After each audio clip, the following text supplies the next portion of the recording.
Hello दोस्तों, आप सभी का स्वागत है मेरे चैनल पर। और आज मैं करने जा रही हूँ विचर सीज़न 1 एपिसोड 5 का एक्सप्लेनेशन। और अगर आप लोगों ने अभी तक 1 से 4 तक के एपिसोड के एक्सप्लेनेशन नहीं देखे हैं तो एज़ यूजुअल आपको मेरे डिस्क्रिप्शन बॉक्स में मिल जाएंगे उसके लिंक्स। पहले आप वो देखें, उसके बाद आप इस एपिसोड को देखें। और अगर आप लोग मेरे चैनल पर न्यू हैं तो प्लीज़ मेरे चैनल को सब्सक्राइब करें और वीडियो पसंद आएगा तो प्लीज़ लाइक कीजिएगा। चलिए स्टार्ट करते हैं आज का एक्सप्लेनेशन वीडियो। एपिसोड की शुरुआत में हम एक डॉपलर को देखते हैं जो कटे हुए इंसानी अंगों को छोटे छोटे जार में भर रहा होता है। डॉपलर बेसिकली एक शेप शिफ्टर होता है जो किसी भी इंसान के रंग, रूप, सूरत इसको कॉपी कर सकता है। पर विचर में डॉपलर थोड़ा स्पेशल है।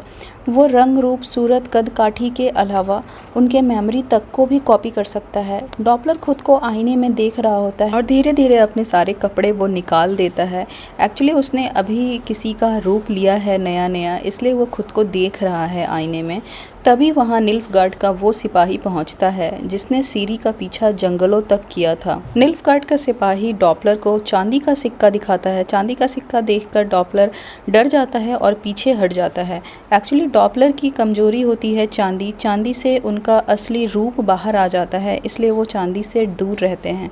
यहाँ निल्फगार्ड डॉपलर से कुछ अपना काम करवाना चाहता है, इसलिए वो उससे सौदा करता है। पहले तो डॉपलर राजी नहीं होता है, पर फिर पैसों की लालच में वो तैयार हो जाता है सिपाही का काम करने के लिए। अगली सीन में हम फ्रेंजला और निल्फगार्ड के सिपाहियों को देखते हैं जिन्होंने माउसे को बंदी बना लिया है। पिछले एपिसोड में हमने देखा था कि निल्फगार्ड ने सिंत्रा पर अटैक किया था और उनकी बहुत बुरी हालत हुई थी। रानी कलांथे ने सुसाइड कर लिया था। सीरी को सिंत्रा छोड़कर भागना पड़ा था और मोसैक को इन्होंने बंदी बना लिया था। तो बेसिकली फ्रेंचला का प्लान ये था कि वो असली मोसैक को मार डालेगी और डॉपलर को उसका रूप देकर उसे सीरी के पीछे भेजेगी ताकि वो लोग सीरी को पकड़ सकें। निल्फगार्ड का वही सिपाही डॉपलर के साथ वहां पहुंचता है। डॉपलर मोसैक को ध्यान से देखता है और देखते ही देखते वो पूरी तरह मोसैक में बदल जाता है। सिर्फ चेहरा, कपड़े ही नहीं बल्कि वो मोसैक की पूरी मेमोरी भी चुरा लेता है और उसके बाद वो डॉपलर ही मोसैक को मार डालता है। इसके बाद सीन शिफ्ट होता है येनिफर की दुनिया में। और अगर टाइमलाइन की बात करें और हम सीरी की टाइमलाइन को प्रेजेंट माने तो येनिफर और विचर का टाइमलाइन सीरी से 13 साल पीछे चल रहा है। येनिफर ने अब राजाओं को सर्व करना छोड़ दिया है।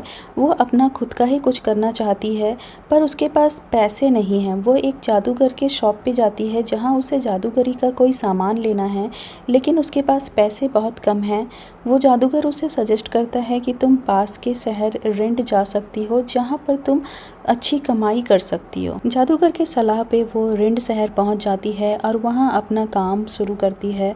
वो शहर में लोगों के छोटे मोटे प्रॉब्लम्स सुनती है और उसे जादू टोटका के माध्यम से ठीक कर देती है और बदले में उनसे पैसे लेती है।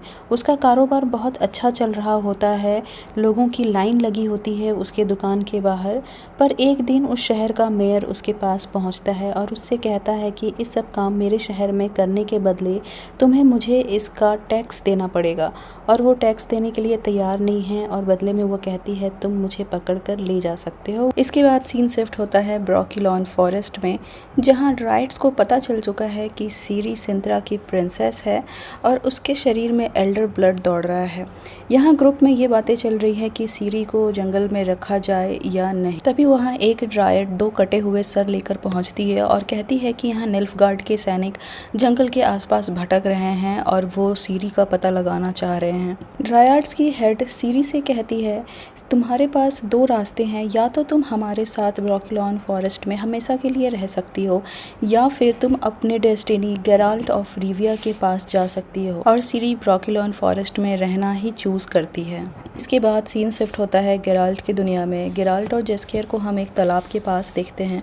जेस्कियर गेराल्ट से कहता है कि मैं तुमसे काफ़ी दिनों के बाद मिल रहा हूँ और वो उससे पूछता है कि तुम क्या कर रहे हो। तो उसका कहना है कि मैं एक जिन पकड़ने की तैयारी कर रहा हूँ।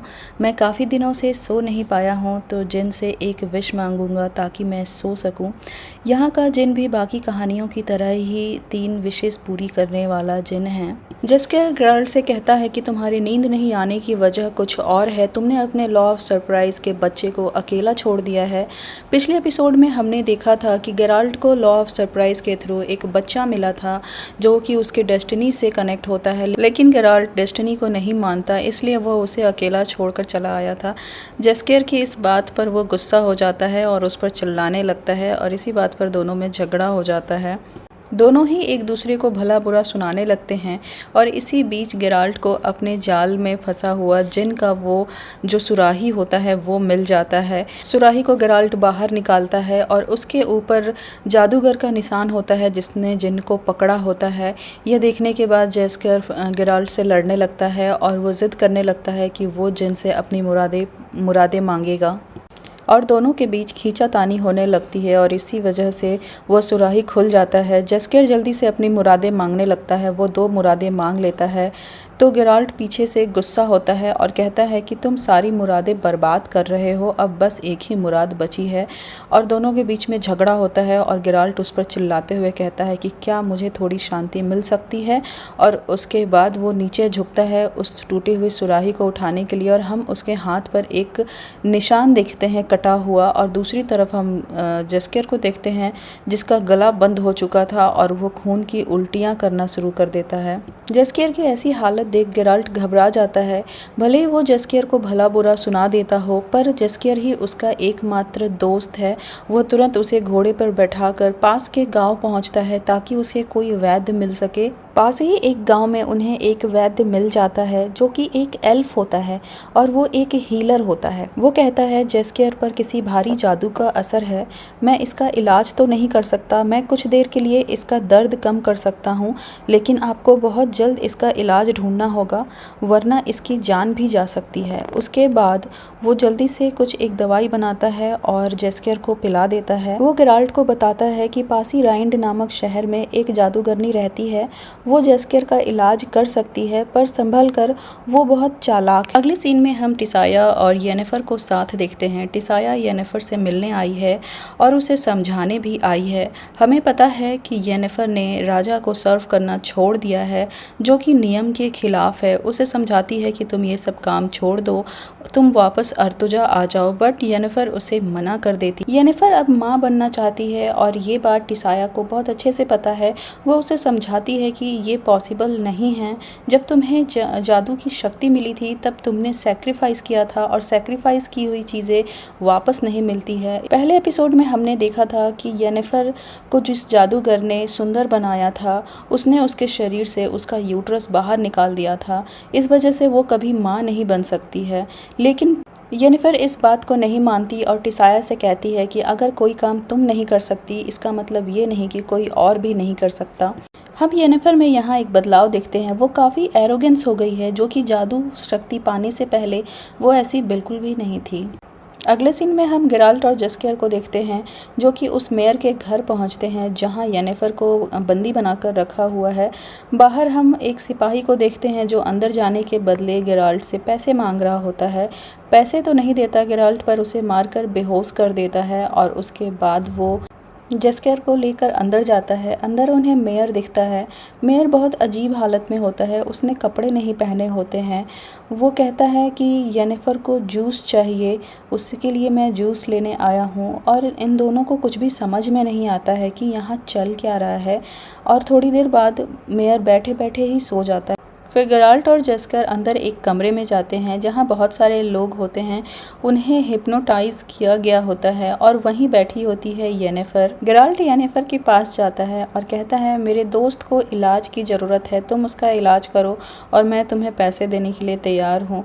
वो उसको जादूगर का मुहर भी दिखाता है और मुहर देखते ही येनेफर उसका इलाज करने के लिए तैयार हो जाती है। थोड़ी देर बाद गेराल्ट जब जेस्केर से मिलता है तो वो अपने बेड पे आराम से सो रहा होता है। पूछने पर येनेफर बताती है कि जेस्केर का इलाज हो चुका है, जब उसकी नींद खुलेगी तब तक वो ठीक हो चुका होगा।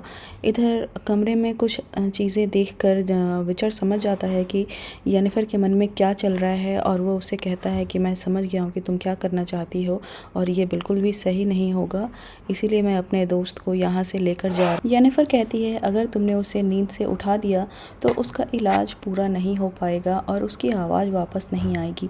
ये सब कहते हुए उसने अपने हाथों में एक इत्र लगाया था। उस इत्र में जादू था। उस इत्र से एक वशीकरण का जादू गेराल्ट के ऊपर होने लगता है। गेराल्ट धीरे धीरे अपनी आंखें बंद करने लगता है। थोड़ी देर के बाद गेराल्ट की आंख जब खुलती है तो वो खुद को एक जेल के अंदर पाता है, जहाँ वही एल्फ हीलर होता है और वो उसे बताता है कि तुम पर वशीकरण का जादू हुआ था। तुमने शहर में लोगों से मार पिटाई की और जब मैं तुम्हें बचाने पहुंचा तो लोगों ने गलत समझकर हम दोनों को ही जेल के अंदर डाल दिया और हमें कल सज़ा सुनाई जाएगी, हमें मौत की सज़ा होने वाली है। तब तक उस जेल में वही सिपाही पहुंचता है जिसे गेराल्ट ने मारकर बेहोश कर दिया था। अपना बदला निकालने के लिए उस सिपाही ने विचर को बहुत मारा। विचर कुछ कर भी नहीं सकता था क्योंकि उसके दोनों हाथ बंधे हुए थे।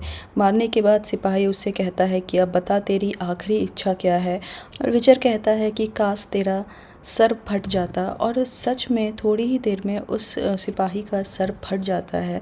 यहाँ हमें बात समझ में आती है कि उस जिन के मुरादों का असली मालिक जेस्कियर नहीं बल्कि गेराल्ट था। और इधर जब जेस्कियर की आंख खुलती है तो वो देखता है कि उस कमरे के अंदर येनिफर किसी तरह का ब्लैक मैजिक करने का तैयारी कर रही है और वो उससे पूछती है कि तू जल्दी से अपनी आखिरी इच्छा यानी तीसरी जिन की मुराद मांगो। और इन सब चीज़ों से वो डर जाता है और वो वहाँ से भाग जाता है।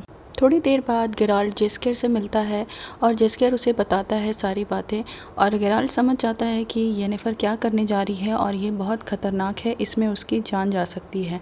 और वो तुरंत भाग कर जाता है उसे बचाने के लिए। जेस्कियर उसे काफ़ी रोकता है पर वो नहीं सुनता। और तो मैं आपको यहाँ बता दूँ कि येनिफर उस जिन को कंट्रोल करना चाहती है। जिस तरह से जिन एक सुराही के अंदर कैद था वो उसे अपने शरीर के अंदर कैद करना चाहती है, जिससे वो बहुत ताकतवर हो जाएगी और वो जो चाहे वो कर सकती है, माँ भी बन सकती है। लेकिन ये प्रोसेस बहुत ही ज़्यादा खतरनाक है, इसमें उसकी जान भी जा सकती है।